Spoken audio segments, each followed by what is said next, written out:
afternoon, everyone. On behalf of the Department of Engineering, School of Engineering and IT, Arkajan University, it is my pleasure to welcome our Vice Chancellor Dr. S.S. Razi sir, Director Dr. Amit Srivastav sir, Dean Students Welfare Dr. Angad Tiwari sir, Registrar Mr. Jasbir Singh Dhanjal sir, Assistant Dean Mr. Ashwini Kumar sir, and all our participants to the third session of Day 3 of the National Faculty Development Program on Smart Cities, Opportunities and Development. I feel highly privileged to welcome our honorable speaker, Dr. Vidhi Bharti. Dr. Bharti has completed her PhD in Atmospheric Science from Monash University, Melbourne, and worked as a research assistant at Institute for Marine and Antarctic Studies, University of Tasmania. She is an alumnus of ITC, University of Twente, the Netherlands, Indian Institute of Remote Sensing, ISRO, and NIT Allahabad. She has worked extensively in remote field projects in sub-Antarctic regions of the Southern Ocean, including IMAS project and Socrates. She has published several journal articles in topmost international journals and has served as a reviewer for various reputed international journals like International Journal of Climatology, Polar Research, Journal of Hydrology, Journal of Hydrometeorology, and several others. She has been the recipient of IIRS ISRO 2015 Gold Medal, MGS and IPRS 2016 doctoral scholarships. She has worked extensively on a wide range of research projects and fieldworks in collaboration with international scientists based in countries like USA, Australia, Canada, Dubai, etc. Currently, she works as a data scientist and educator and is the co-founder of Imaginity Labs and the Scientific Factor Science magazine. Today, Dr. Bharti is with us to talk about traffic management and infrastructure development in context of smart cities. Thank you, ma'am, for accepting our invitation and a very warm welcome to Arkajan University.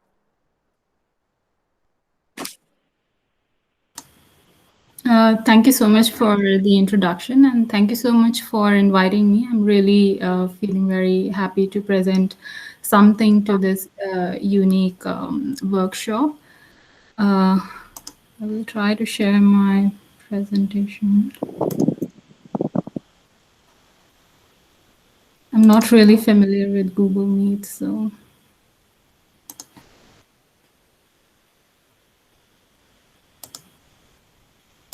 Yeah. Is it visible? Can somebody tell me? Is it visible? Not yet, ma'am. Okay.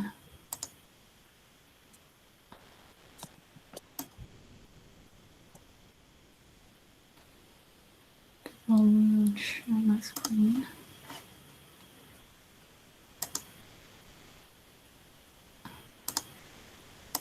Is it visible now?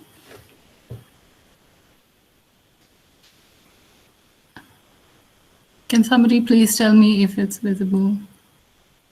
No, ma'am, it's not visible. You have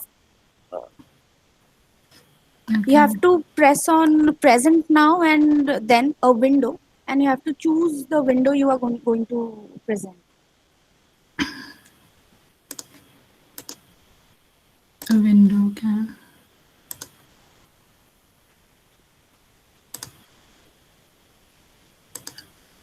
Is it visible now? Ma'am, please wait for a second. Okay. No, ma'am. Yes, ma'am, it is visible. It is?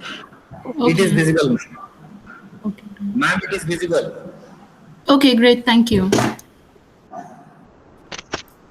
Yes, ma'am, it is visible now. Okay, great. So, as you like realize that my background is environment science, GIS, and mostly math, statistics, and also a bit of IT.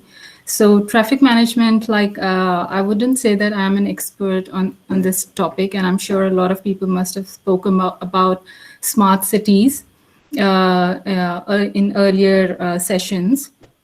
I would like to give you some brief understanding of traffic management. Recently, actually, I've been working with a PhD student who is working on traffic management. So from him, I'm learning something.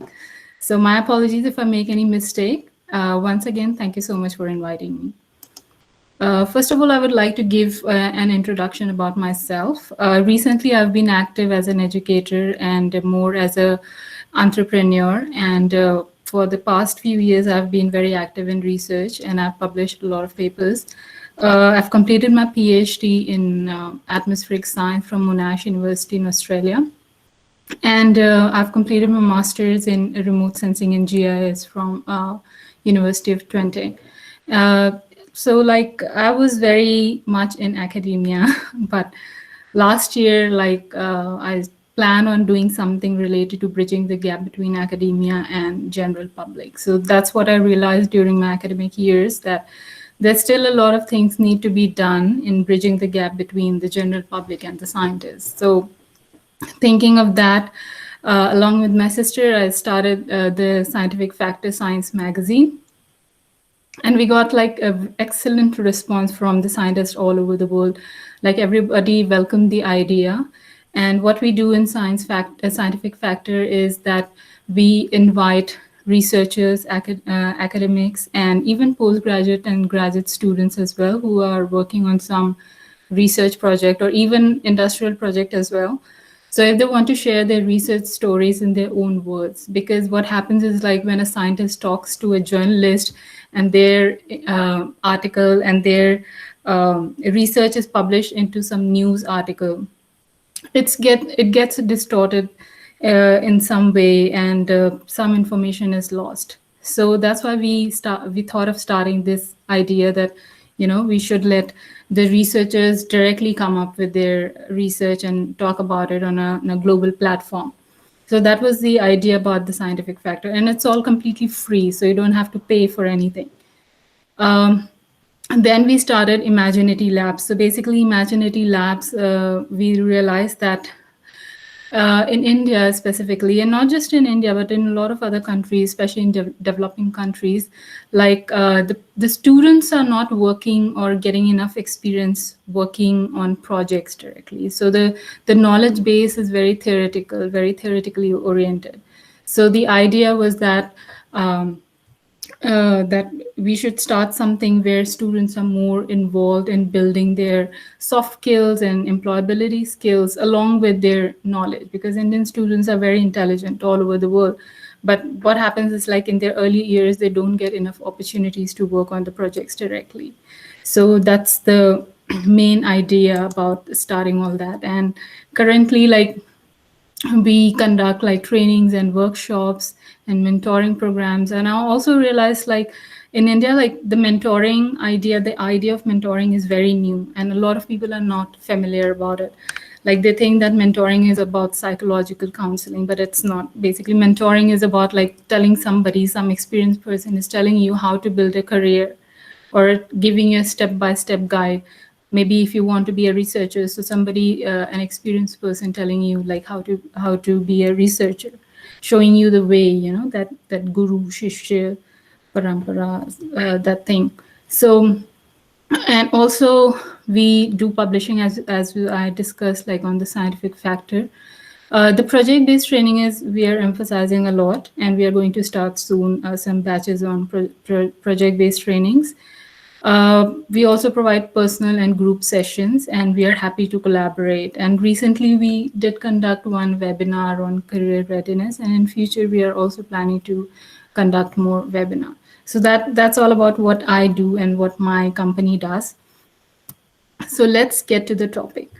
So as you know that most of the population is getting into urban areas now. So if we talk in terms of statistics, almost 55% of the world's population is currently living in urban areas, and that percentage is going to keep on increasing, and by 2050 like almost 70% of the world population will be living in urban areas.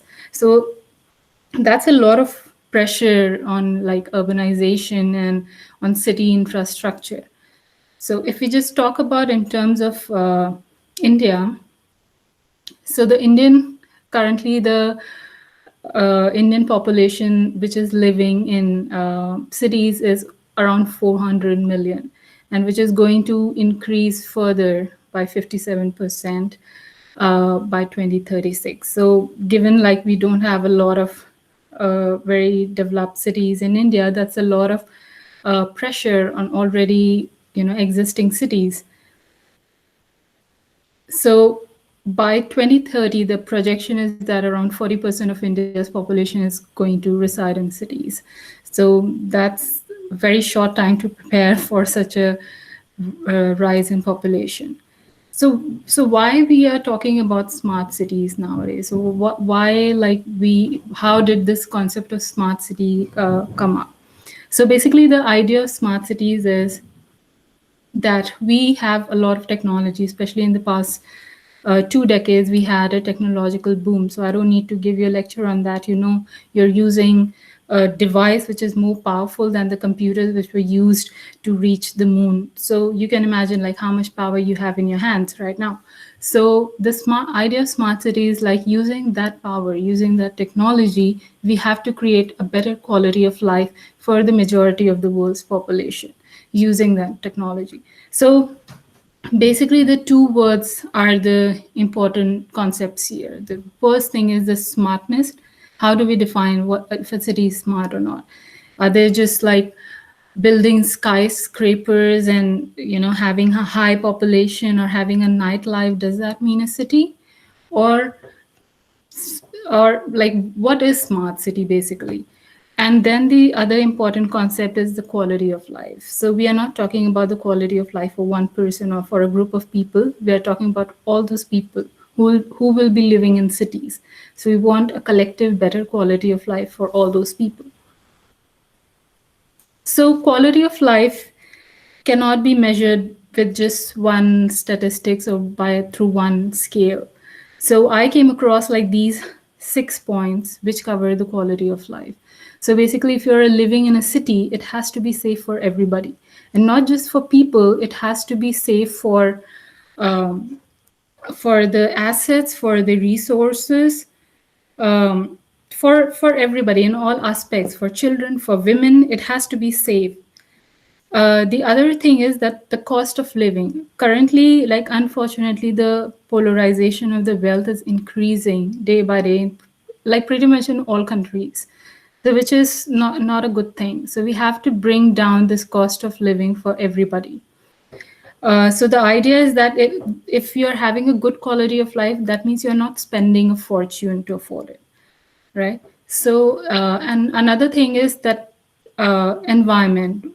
Currently, we are getting very technological advance, and most of the world population is getting urbanized, but at the cost of environment. So about climate change, how much pollution is there. So whatever progress we have made so far, it has come at a price, and that price is environment. That price is at the cost of our planet on which we are living. So currently, like saving the environment has to be the priority on everybody's agenda. It's not just for India, but for everybody, for all people and for all countries, for all companies, for everyone. The other thing is time. Like if you're living in a city like Mumbai or Pune, like how much time it takes to reach one point to another. Like sometimes within 5 kilometers, it can take you up to 1 hour because the traffic is so much and there's so much congestion. So a smart city would be something which would save time for people, for everybody, right? The other point is like health, because I said like the environment is getting worse. So the health problems are rising a lot. And the health, not just because of the pollution, but also... Ma'am, Yeah. Slide is not changing. At which slide you are at? It is in first slide, ma'am. Oh, okay. Sorry.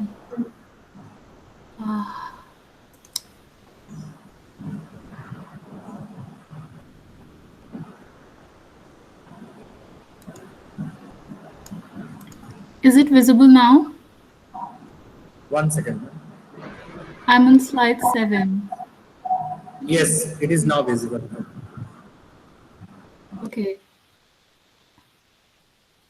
Great. Okay, so I'm sorry, I'll just revise quickly, So initially I told you about myself. So I completed my education and then I founded Scientific Factor in Imaginity Labs. I'm so sorry about this confusion. I'm sorry. So this is my company, Imaginity Labs, and this is what we do as I discussed. We conduct trainings and workshops. We do mentoring. We do publishing. We conduct webinars. And we provide project-based training and consulting and personalized and group sessions. So as I talked, like the 55% of the world population is currently living, and this is projected to increase further, not just for the world, but also for India. So for Indian population, the growth is going to be very high, like the 57%. And by 2030, 40% of the Indian population most likely are going to reside in cities. So then I talked about the smart city. What is a smart city? So basically two concepts stand out here, the smartness of a city and the better quality of life.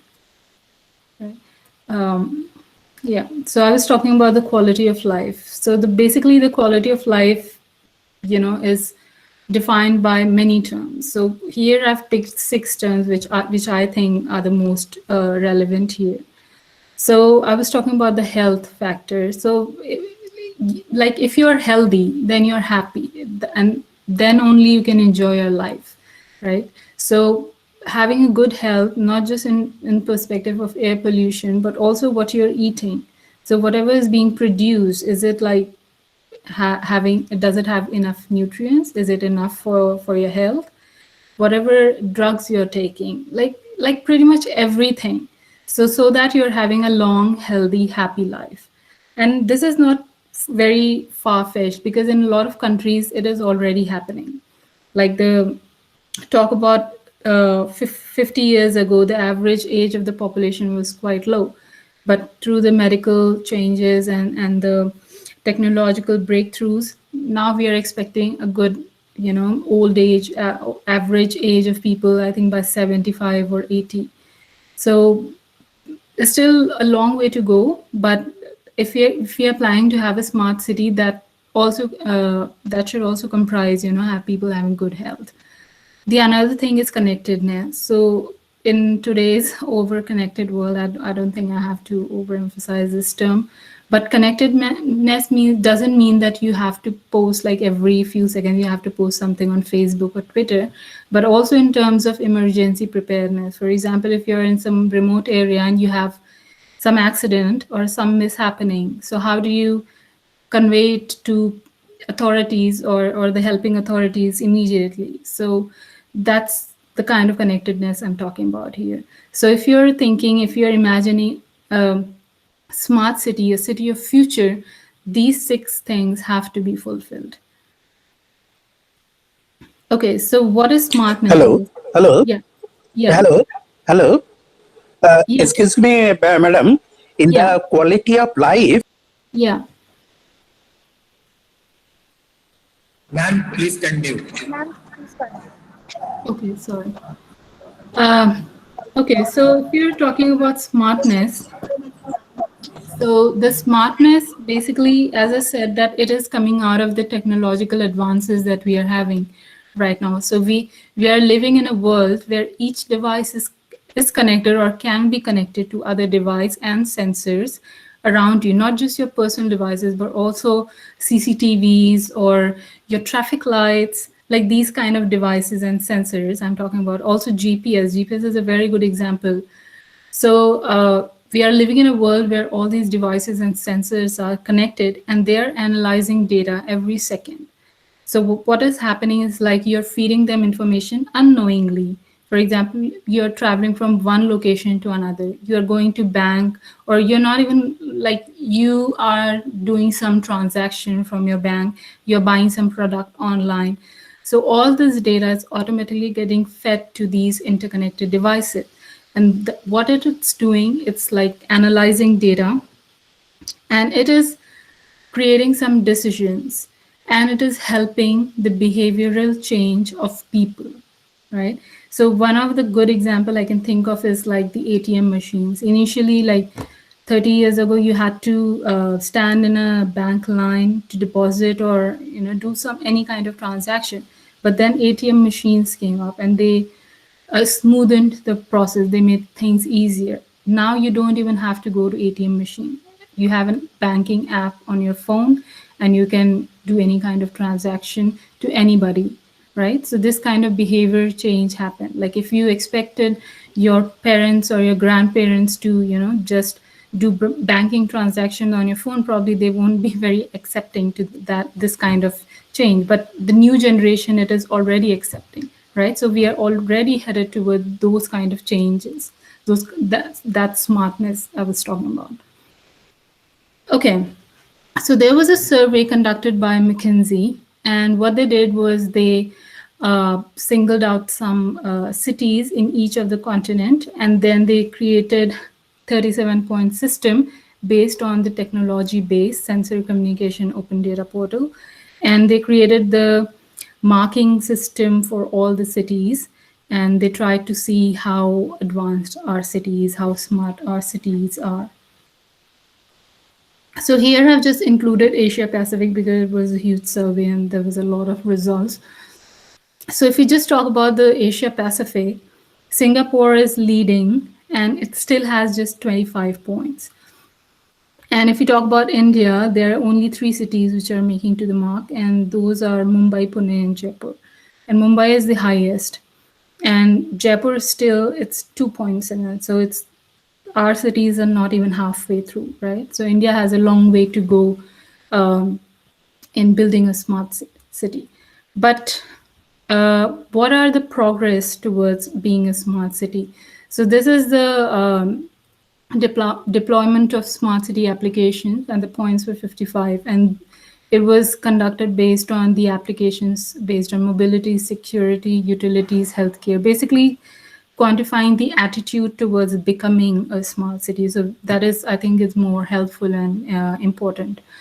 So if you talk about Asia Pacific, Seoul, which is in South Korea, it's 33 points, so just above half points. So even the best city is also not the smartest yet, right? So overall, the world itself has to go a long way. So if you talk about India, Mumbai, Pune, and Jaipur, like they're like less than still half, but at least they have that attitude of trying to achieve that smartness, right?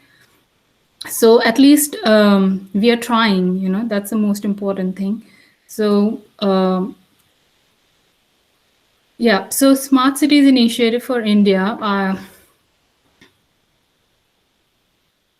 it was started recently, and I was actually reading about it, what it is, and I came to know they were starting to build 8 new cities or something like that, and which is very important because the already existing cities are, so overly populated, and the infrastructure is getting old and so strained.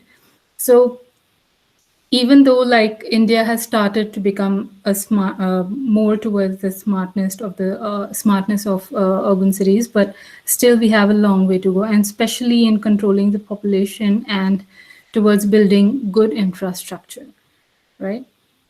So if you talk about any city, mobility is the lifeline of a city. Like in recently last year, or I don't know if there is still lockdown there, but in the pandemic, at least you must have realized that getting locked down is not the ideal scenario, right? Getting just locked up in a small room whole day.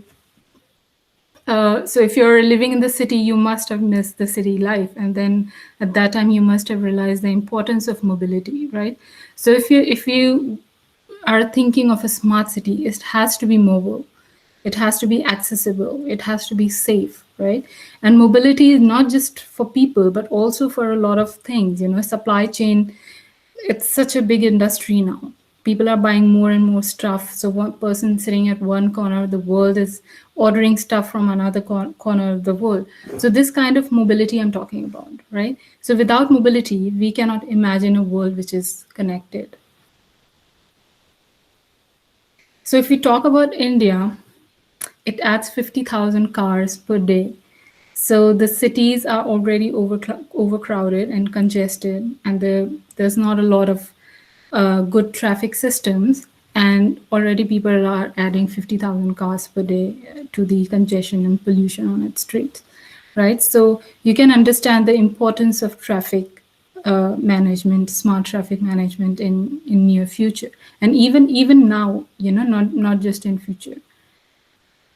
But what happens from the mobility? The main issue with the mobility is the carbon dioxide emissions. So if you look at the survey, so I didn't get the stats for India specifically. So this is for the whole world. So if we just look at it, so by road itself, the road traffic contributes to around 85%, around 75% of the total carbon dioxide emissions, right? And this was in 2018. So you can imagine what is the condition was in 2019, or at least before pandemic. So aviation and shipping still, and even rail, they do not contribute to enough carbon dioxide emissions. So the main culprit here is the road traffic. And that's why we are so much focused on getting this traffic management sorted out. Okay, let's have some stats. I talked about safety in the quality of life. So these are the stats I got from Quartz India. And it says like every 4 minutes, one person is killed in India because of a road accident. And over 1 million people have lost their lives on the roads in 1 decade. And the economic losses contribute to around 8.2 billion US dollars every year. So this is like huge statistics. Now you might be getting an idea that why traffic management is so important. I also got some stats for the pollution. So everybody knows that Delhi's air is the worst, one of the worst in the world. And the contribution of transport sector is almost 72% to this population, right? And automobile are like contributing from 40 to 80%. So that's a lot. And you must have realized, I don't know if anybody visited Delhi or not, that during the pandemic time, how much its air quality improved because people were not on the road, right? They were not driving, they were at their homes. So this is like a very big statistic, that automobiles basically are the main culprits. Then poor air quality is not the byproduct of automobiles on the road, but also to the urban noise also. So majority of the urban noise pollution which we're having is because of the traffic. So if like Delhi noise level is like much above the recommended value. And also aerosols emissions. So PM particulate matter 2.5 has increased to almost like, I think this is an old statistic, but I think it has increased to almost double of its level in 90s, right? So you can imagine that how traffic is not only affecting noise and all kind of pollution, also safety. So this has to be one of the most urgent things to be sorted out if we are going to have a good city. So I already talked about some points, but why do we need smart traffic systems? Like, why don't we just rely on the traditional traffic systems or just replace the cars by electric vehicles? So I'll talk about electric vehicles in short time. But basically the main aims overall, getting the summary out of what I just discussed is like reducing the traffic congestion should be one of the most important things. And also parking solution. The parking is a huge space, is a huge problem in India because most of the cities are very old. They were built, in ancient times. And also this road safety is a big issue in India right now. So we have to do something about reducing fatalities. Also transit planning. So transit, basically build more flyovers. Should we build more flyovers? Should we build more tunnels? Should we build more subways? So we have to, have a proper planning for transit as well. Also road systems, like I think in road systems in India, like past decade, they have been doing a lot of good work. But still, road system, particularly to rural areas, has to be much more efficient. Obviously, like if you're talking about traffic, air quality environment plays a big role, and saving time and money, especially in big cities where road rage and frustration due to traffic congestion is very common. So it's not just improving the safety and improving the environment, but also saving ourselves from the mental stress which it gives, like getting stuck in a traffic. So in a lot of cities I came to know, at least in Melbourne, I know that they have already started to implement these smart traffic systems. And this is what we need right now. This is the need of the hour right now, that if you want to improve mobility, if you want to improve emergency response, we have to revolutionize the transportation and city traffic management. So this is just one small video. So we're just showing, like, basically you have how many cars you need for 177 people and how much. So you have, you need 177 cars for these many people. You need these many bikes. You need 3 buses.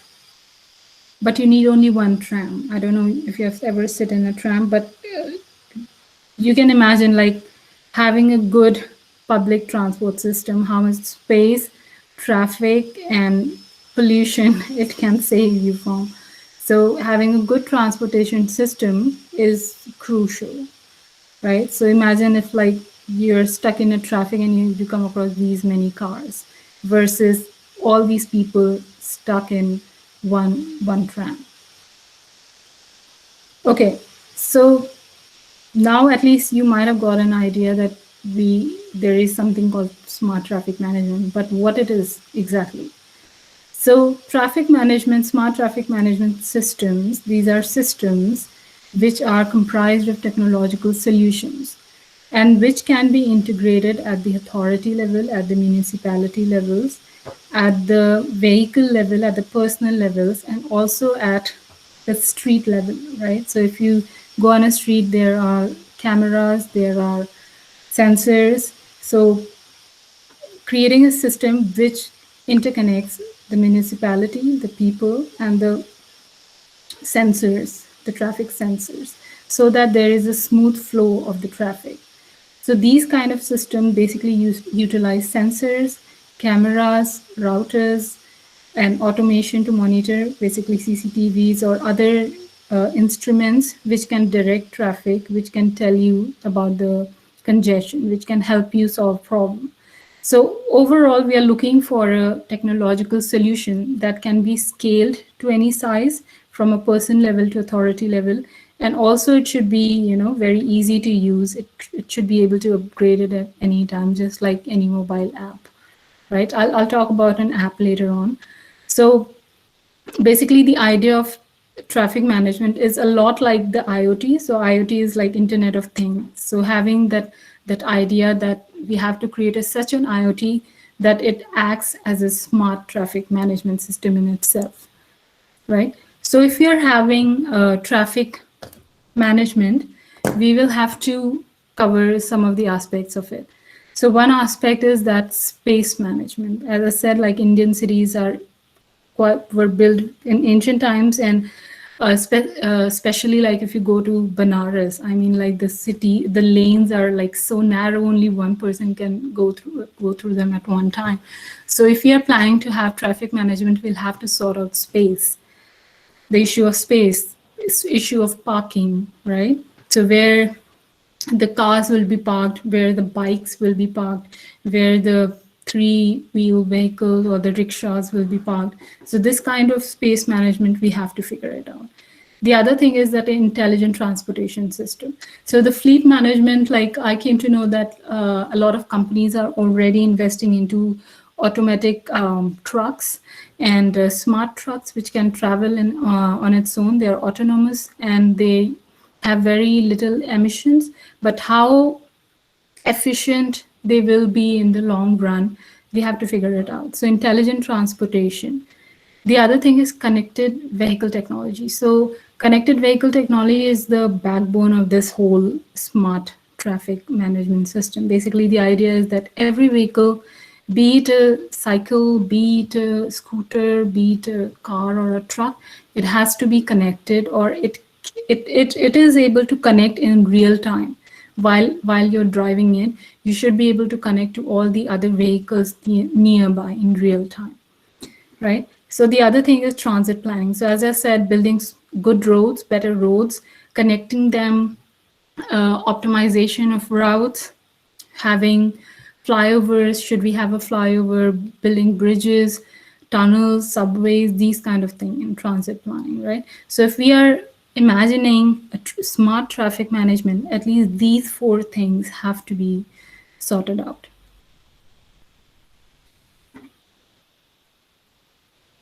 Okay, so connected vehicle technology. So as I said, like you are in your vehicle, you're in your car, and while you're driving, you're able to connect to all the other vehicles nearby through a wireless network. And this is the backbone of any traffic management system, so that cars can, direct you, can tell you about the upcoming congestion, can tell you about like if you're on the path to colliding with some other vehicle. So basically enhancing the efficiency of your car, your fuel, saving your time, right? In this vehicle technology, some of the things are very important here. So this V2, it's called V2X technology, and basically it connects rapidly from vehicle to vehicle, but also to vehicle to roadside unit, right?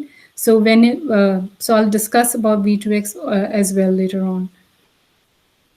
So basically how it will help you overall if all the vehicles nearby are connected. It can help you cruise control, as I said, can save you, and optimum route planning. So route planning will help you save a lot of fuel, right? If you like, I think like in Google app, I think there is shortest route system already in Google app. I'm not sure, but yeah, so basically redirecting traffic in case of congestions, right? So reducing congestion, avoiding it altogether. Also automatically updating road signages, help you pay toll taxes, help you not cross the driving speed limits, right? Report traffic conditions. And in case of any mishappening, you should be able to connect to the nearby help centers or also communicate to the drivers. Preventing collision is one of the top priorities, but I'm not sure how how they have progressed in it. Also semi-autonomous and autonomous vehicles. So in countries like US and China, there are already self-driving cars and cabs on the roads, right? So it sounds like, from a sci-fi movie that, okay, you're driving in a car and it's getting connected to all the vehicles nearby, but it's already, coming to fruition. People are already working on these kind of technologies. So as I said, like connected vehicles is an Internet of Things technology, and GPS is an excellent example. I don't know if you know how GPS works, but basically like you send a signal to the satellite, their GPS satellites, and the satellite sends you the signal. So basically telling your position in the real time, right? So there are different devices, your computer or maybe your mobile, which is getting connected to the satellite. Another example is OnStar. So you can go to OnStar website. So what they do is like they provide you assistance when needed in real time, right? So I think they have an app, and if you need any help, if you're in the remote area, if you have some problem, you run out of fuel, something, some emergency, you can contact them and they can provide you assistance. And as I said, like self-driving cars and cabs are already on the road. So they're going to improve further. They're going to get much better with time. So I have a video. I want you to have a quick look at it. It's really very brief and informative video. The easiest way to think of Internet of Things is essentially imagine all the things that you use in your everyday life that you can see and experience, and some things that you don't. What would happen if those things were always connected to the internet? You're driving around a city, you want to know where the empty parking spot is.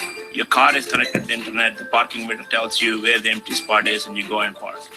Here the concept is of a connected car, where all the things that go in the car that are connected all the time. As IoT becomes more and more prevalent, and as we connect more and more things to the internet, the efficiency gains will be huge. If we didn't have LTE, then we'd have to rely on things like Bluetooth and Wi-Fi, which works sometimes quite well, and sometimes there's a lot of interference. Now, when we put LTE modems into IoT devices, now we have the ability to connect these devices seamlessly in every part of the world. When we're able to use LTE in IoT devices, it just makes the vision of IoT happen much faster and much more seamless. One of the big areas of impact from LTE would be in the infrastructure of the cities, because many times we want to deploy these connected devices in remote areas and also all over. So for example, we want to have all the light bulbs that are on a freeway connected over LTE modem. So if you detect some anomaly like a car crash, you're able to detect it right away and communicate back. Now, as we move from 4G to 5G, everything we're doing in the 4G space in enabling LTE devices gets much better. Cool. Okay, so I hope that gave you an idea of this IoT of things, of connected vehicle technology. So basically, connected vehicle applies this real-time communication protocols called V2X. So basically, vehicle to everything. So V for vehicle and X for everything, right? So the idea is that your car should be able to connect to the vehicles nearby, to the sensors, to the towers in real time, to all the infrastructure, to the pedestrians in real time, right? So there are several protocols implemented for that, or are being implemented. So one is to V2I, there is V2V. So V2I is basically to connect to the traffic lights, adjusting to the speed, right? So that there is a traffic light chain and you should be able to cross the traffic smoothly.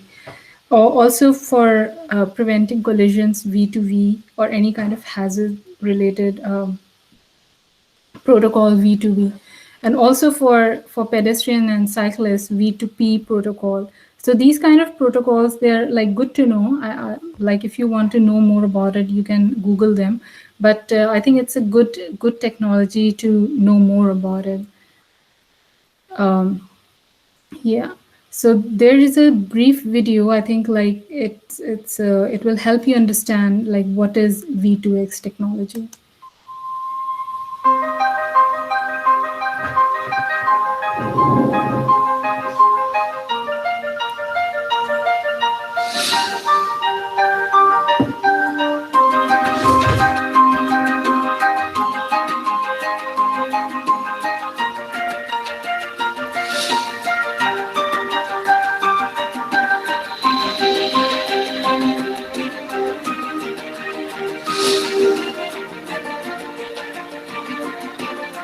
V2X is a combination of a vehicle-to-vehicle communications and vehicle-to-infrastructure.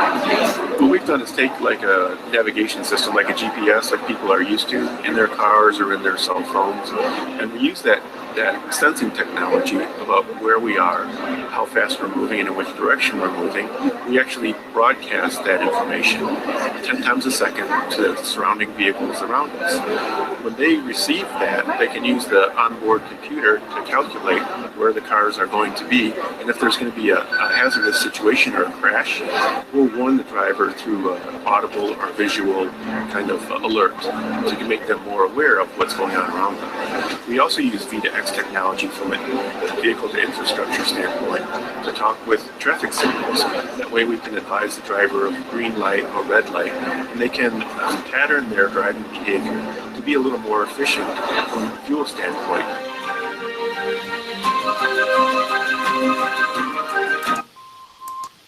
So I hope that was helpful to understand what really V2X technology is. Okay, so whenever we are talking about traffic, one thing is one of the most important in terms of economy. So that is fuel.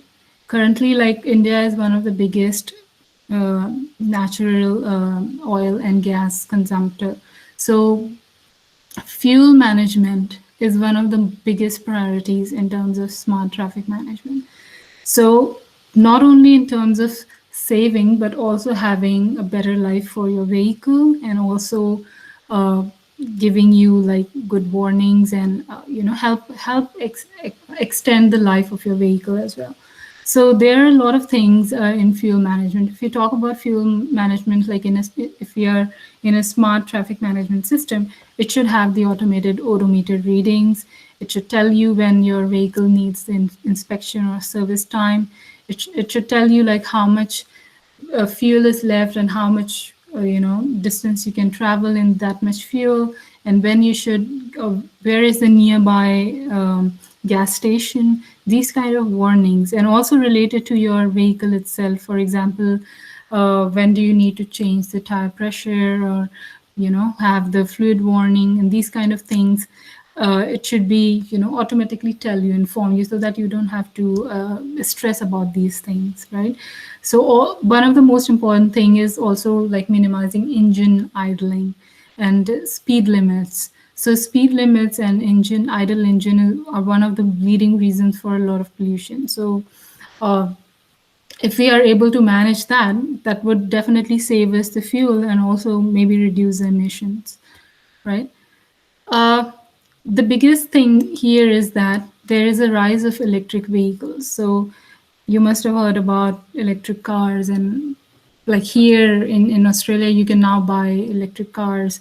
They are a bit expensive, but they can save you a lot of money in the long run, right? So there was this study by McKinsey that estimate that by 2030, the overall electric vehicle sale could rise like almost like 20%. So you can see like since 2010 to 2017, there's been almost a very steep increase in people buying electric vehicles, and both plug-in and battery operated vehicles. So I think battery has come to a long way now. Earlier there was the issue with a lot of batteries, cars getting on fire because the battery there was some issue with the battery, right? So as you can see that electric vehicles are the future, right? And here, if you talk about the global leaders, China is leading the way. So it's not surprising to me that China is the leader here. US still has a very, it's just 60%. And Germany, France, Sweden, and Norway are in European countries which are leading this rise of electric vehicles trend. Well, basically, one of the biggest idea of having electric vehicles is to reduce the demand for fossil fuels, right? And having electric vehicles means having more demand for electricity. And meeting those demands for electricity means having more fossil fuel and natural gas or maybe coal. So it's very like, dilemma. So whether you should have the electric vehicle so that you save on the gas, but then you would need more electricity. So the government will have to dig up for more natural gas anyway. So this kind of dilemma, it's still with, you know, electric vehicles. And also, like, in a lot of countries, like, what they're doing is, like, they're just replacing the gas station with the charging points. But the thing is that those many charging points will not be enough to meet the demands for the rising number of electric vehicles. So there are good side of having electric vehicles as well, but they're also very, I wouldn't say that bad points, but difficult goals, like if you want to have electric vehicles altogether. And also the most important point here is that in your electric vehicles, two metals are very crucial for battery: cobalt and lithium, right? And their demand is increasing very sharply. So I don't know, like, if they're able to have more demand than supply for cobalt and lithium, but for having battery, there is a lot of pressure right now on these two mining industries, right? So having electric vehicles is not, you know, it's going to save you from all the problems of traffic management right now. Okay, so there has been proven studies that electric vehicles, they do reduce emissions, which is one of the biggest issue right now, right? So as per one of the report by International Energy Agency, it says that the global transport is going to double, right? And the car ownerships are going to increase, right? And the demand for passenger and freight aviation is going to triple by 2070, right?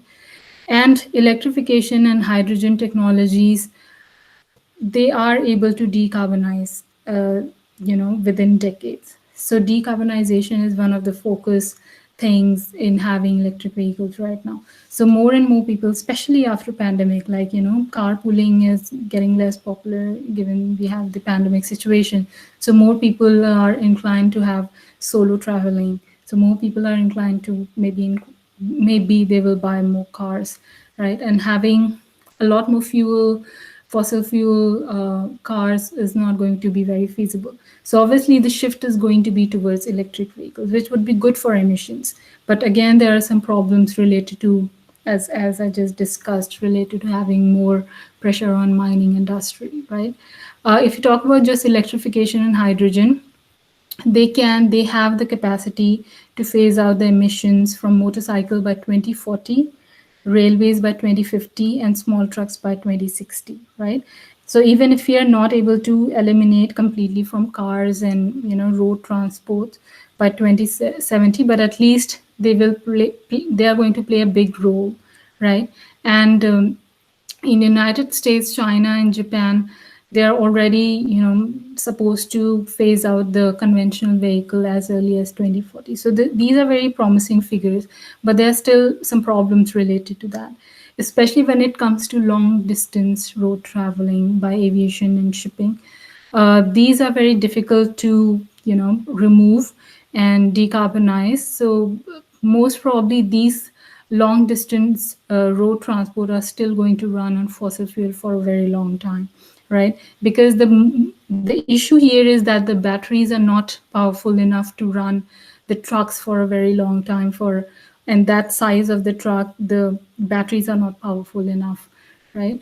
So reducing emissions is a good thing, but still we need more technology for that too, if we are going to move towards electric vehicles. But it is promising, right? Okay, so if we talk about the smart traffic management system, like what things basically it comprises of. So basically there are few systems I'm going to talk here about, not all the systems, because I don't think we have enough time. So the most important thing is having an advanced traffic management system. So basically it is an integrated solution that you can buy currently in the market. And it is comprised of many equipments like emergency calling box, variable message sign, there is a traffic counter automatic, there is a meteorological data station, there is a video incident detection system. So these kind of communication system as well. So all these equipments comprise of and they make this advanced traffic management system. There are also other systems as well. For example, the speed violation detection system. So we want a technology. If somebody is speeding, they're able to identify it and they're able to give them a ticket. And then tunnel management system, the red light violation detection system. In Australia, like the red light violation detection system is pretty much, I think, everywhere. So if somebody is violating the red light, the sensors are able to catch its number plate, and then they get a huge fine sent to their home, So this is the automatic traffic, the red light violation system that is used here. And also for adaptive traffic control, smart parking solutions, public transport trackings, and congestion detection. So these kind of systems all together will make the smart traffic management. And some of these systems you can already buy in the market. They are already available, not for individual purchase, but for the company purchase, right? So you can read more about that.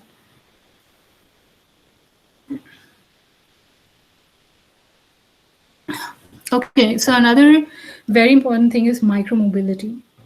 Especially a lot of people in India still, they use bicycles and they use scooters, they use rickshaws for traveling very short distance for less than 5 kilometers. So most probably if you have to go to a nearby shop, probably you'll walk or use your bicycle, right? So this is like really good for reducing traffic congestion. So what the shift is like, you don't just focus on bicycle or walking, but also provide enough e-bike solutions or scooters or shared systems so that people rely more on them rather than traveling in the cars, right? So micromobility systems can not only help reduce emissions, but they can also help avoid traffic congestions altogether, right? So as you know, like India is having 14 out of 20 most polluted cities in the world. So micromobility system could be a great thing for Indian population. Some problems or some issues with it is that weather conditions could be a barrier here, because most of the time especially in daytime, it's so hot that you're going to travel on your scooter, right? And also the battery operation and safety. So safety is one of the biggest thing here. Like you don't want to be on your e-bike, at night somewhere. Probably you would prefer being in a car if you're traveling at night, right? So if we sort out these kind of issues, then micromobility systems could be very good for smart traffic management. So if we talk in terms of money, so the pedal assisted bicycles, they cost around 15,000 to 30,000. So the average cost of running is around 20 paisa to 40 paisa per kilometer, and which makes like e-bikes and scooters and these bicycles like a good proposition for lower income to middle income people. And currently, like micromobility systems are very popular here in Australia. So people use a lot of scooters. So you might have seen that electric scooter, you just climb on it and even electric bikes, they're getting very popular here. So not just for short distance, for 1 kilometer, 2 kilometer, but also people are using for like up to 4-5 kilometers as well. Okay, so currently like 66% of the trips are done for less than 5 kilometers on bicycles, scooters, or by foot. And for medium to 5 to 20 kilometer distance, there are 22% trips of India. So you can see like still people rely more on their bicycles and scooters, right? So they are trying to, basically the idea is to reduce the car ownership, especially in the West. And people are embracing it. It's not like they're, protesting against it, but they are embracing it because it is convenient, right? You don't have to have a huge parking space or parking lot in your house anymore, because more people are now shifting to renting apartments. So they don't have their own allotted parking spaces. If they don't, they can rely on these kind of micromobility solutions. Only for a long distance they can have car sharing, or they can rely on public transport. And already there are companies in India who are very focused on micromobility.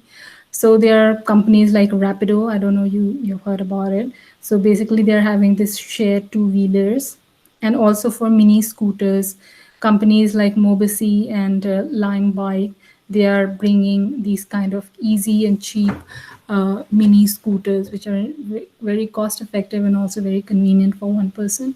So bicycles have always been there. So they are like more bicycles now getting focused on having electric bicycles, right?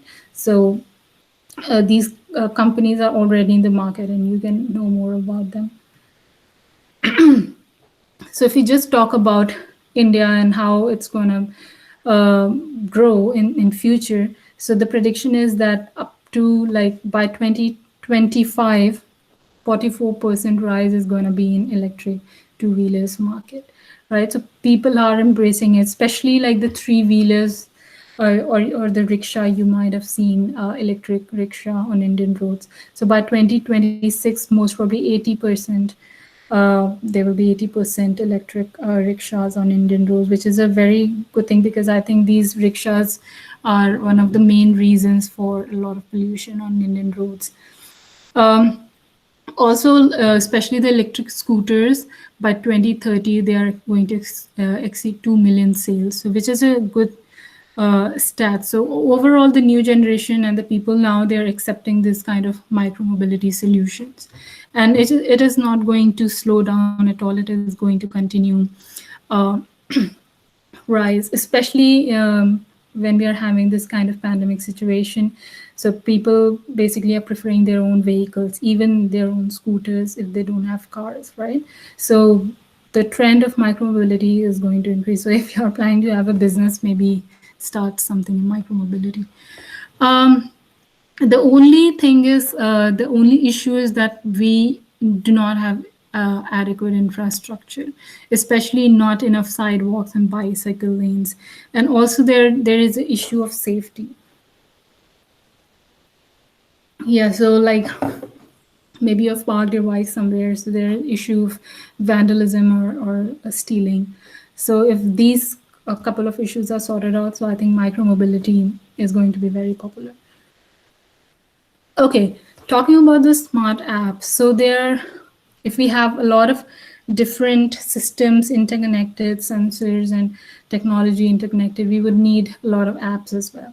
So there are already a lot of app development in this field, especially related to transit information, transit payment, and the infrastructure, the traffic signals, and smart parking. Like smart parking, I think I've seen the smart parking system. Basically, you go to the parking lot, and it shows you which parking lot is available in real time, right? And also car sharing, bike sharing. Bike sharing, yeah, I think I'll talk about one smart app.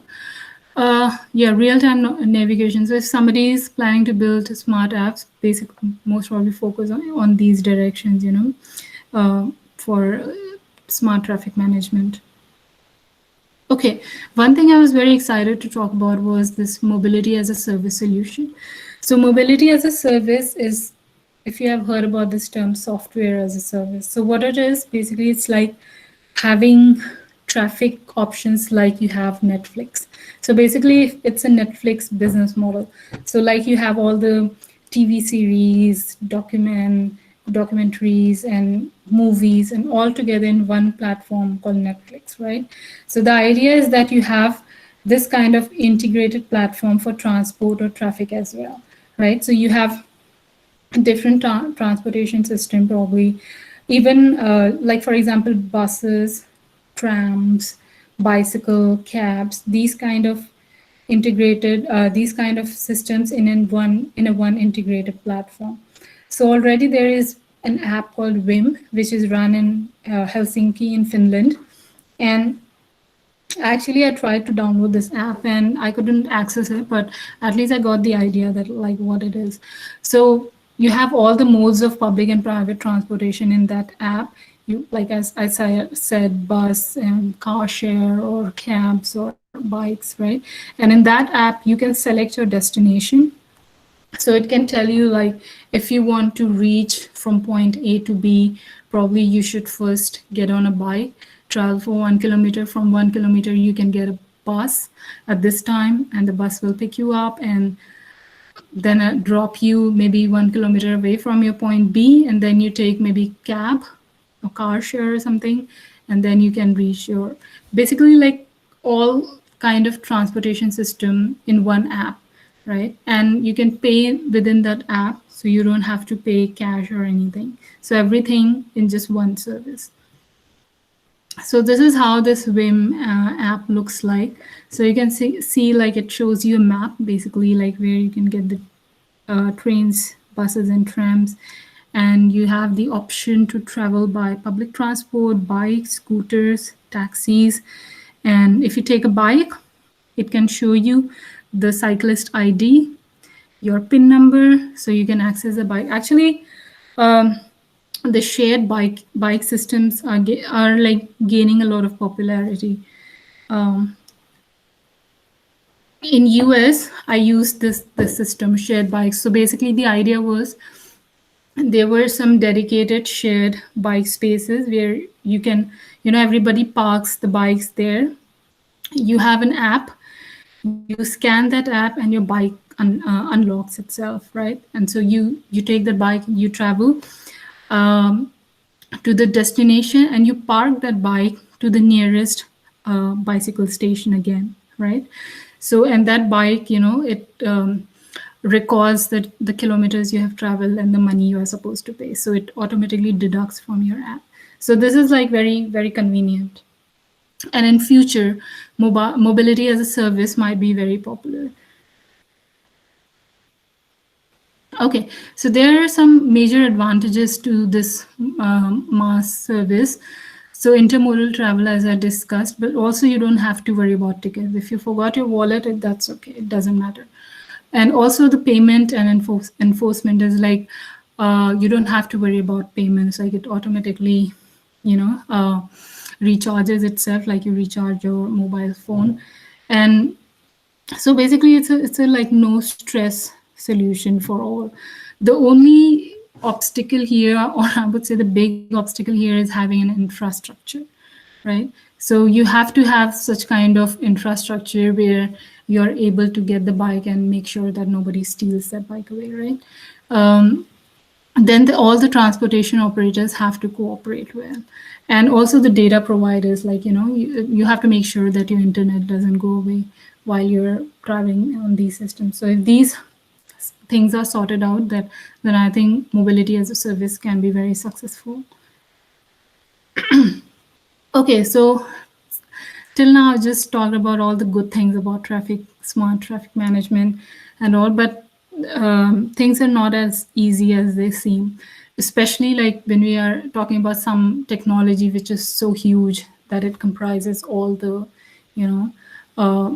devices and the network and all those things.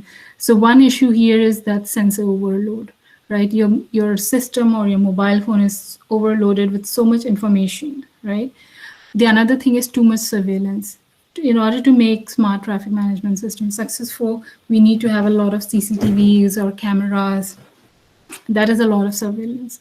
Basically, you don't have any privacy on the road, right? So that could be very problematic in a lot of societies. Also, the applications overload and integration. So if you have different apps, maybe you have MaaS or you have smart parking, you have to make sure that they are integrated well. For all that to work, you need a lot of electricity and a lot of data, a lot of Wi-Fi, and you have to make sure that it's seamless, right? So I don't know if there is scope right now like for these kind of breakdowns, but in future, like if you are having a smart traffic management system, you have to make sure that power and data demands are seamless. Another is data storage, like all the time devices downloading a lot of data. We would need a lot of data storage for that. Also for data security, like if your presence is always on the internet, you have to make sure that, you are secure, your data is secure, your information is secure, nobody has the access to your house or home or your office or your personal data. So this becomes very important when every system is connected to every other system. Data security, as you might be knowing, that last year there were a lot of hacking, even in government systems. So data security, cyber security is a big issue right now. And also for policy changes, if we are having a smart traffic management system and we are planning that everything is connected to everything, we should be having proper policies for this kind of data exchanges and privacy of people who are using it. So we need to have a lot of policy changes as well. And the biggest issue is managing funds and investments to the infrastructure. How much infrastructure we should build that it should be enough for everybody. So money is obviously it's always a big issue, but if you're planning to have a smart traffic management system, so we would need a lot of money given like how big India is. Okay. So COVID has changed some of the projections as I discussed on this mobility scenario. So basically, I just talked about that if we are having mass, there should be, intermodal travel and public transportation should be all connected. But more and more people are not traveling by public transportations. In fact, it has fallen by 70 to 90% in major cities across the world. And probably it will be like that because people are not sharing space, or there are rules and laws that you have to maintain a certain distance, social distancing. So public transport is going to stay unpopular for some time. So people are, a lot of people, they lost their jobs and there's already crisis for money. So they are not planning to buy in micro-mobility systems and these kind of systems, right? So people are not investing in these systems or are currently unwilling. Also, we were talking about reducing the private car ownership, but given this scenario, people are preferring their own, traveling by own cars, even to nearby distances, or walking or just biking. So overall, like public transport system is getting unpopular. Also, if a lot of people are working permanently from work, working from home, so there will be definitely reduction in commutes. So that would change the projections, and how many vehicles and the time, traveling and vehicles travel. So these kind of projections would change, and we have to wait like what would be the future projections for mobility. Okay, so overall there will be less pool trips. Pool trips means like car sharing. So there will be less sharing. There would be more emphasis on messaging and proper communication. Mask, protective sheet, that's okay. And also for proper ventilation, so no overcrowded buses. Also, people are preferring or might prefer cashless payments and proper sanitation. So these kind of things, like if you're traveling or if you're using the transportation systems, these things would be the priority post-COVID. Okay, so I hope that my presentation was informative to you. So I'm happy to have some questions, and thank you so much once again. I hope it was informative. Thank you.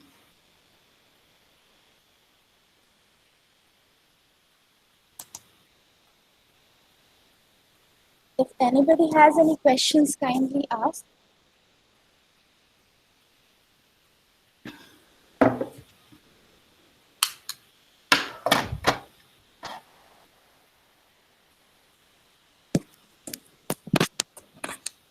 Okay. Thank you, ma'am. It was an honor to have you with us for this session. Thank you so much. Thank you so much. It's been a complete pleasure for me, and I hope my presentation was helpful to you for you all to get some more information about traffic systems. Thank you so much.